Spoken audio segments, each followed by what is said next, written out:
JEE mains और JEE advance में क्या फ़र्क है, क्या अंतर है, इस वीडियो में आपको हम बताएंगे। जेई मेंस और जेई एडवांस।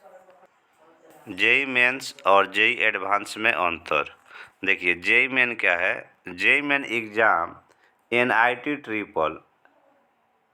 आईटी ट्रिपल और केंद्र राज्य सरकार के इंजीनियरिंग कॉलेजों में एडमिशन के लिए होता है।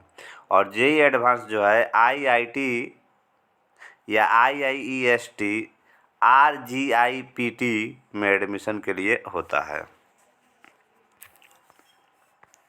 जेई मेन एग्ज़ाम साल में 2 बार आयोजित होता है और जेई एडवांस का आयोजन साल में सिर्फ 1 बार होता है। ठीक है। अब देखिए, जेई मेन का आयोजन एनटीए यानी नेशनल टेस्टिंग एजेंसी करती है और जेई एडवांस का आयोजन जो है आईआईटी ज्वाइंट एडमिशन बोर्ड द्वारा किया जाता है।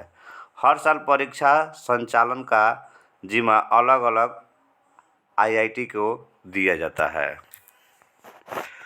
स्टूडेंट लगातार 3 साल तक जेई मेन परीक्षा में शामिल हो सकते हैं, यानी लगातार 3 साल तक। इसमें जो है लगातार 2 साल तक ही जेई एडवांस की परीक्षा आप दे सकते हैं। जेई मेन का पेपर 3 घंटे का होता है और जेई एडवांस पेपर 6 घंटे का होता है।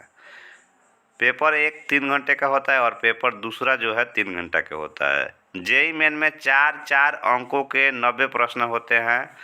उम्मीदवार को केवल 75 प्रश्नों के उत्तर देने की आवश्यकता होती है।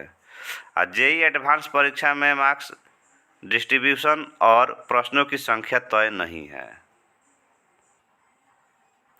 जेई मेन के प्रश्न पत्र अंग्रेजी, हिंदी, गुजराती, असमिया, बंगाली, कन्नड़, मलयालम, मराठी, उड़िया, पंजाबी, तमिल, तेलुगु, उर्दू में होते हैं।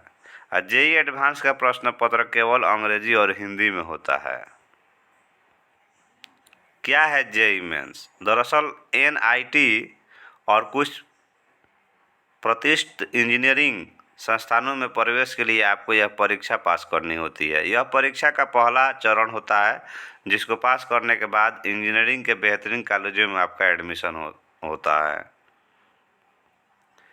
क्या है जेई एडवांस?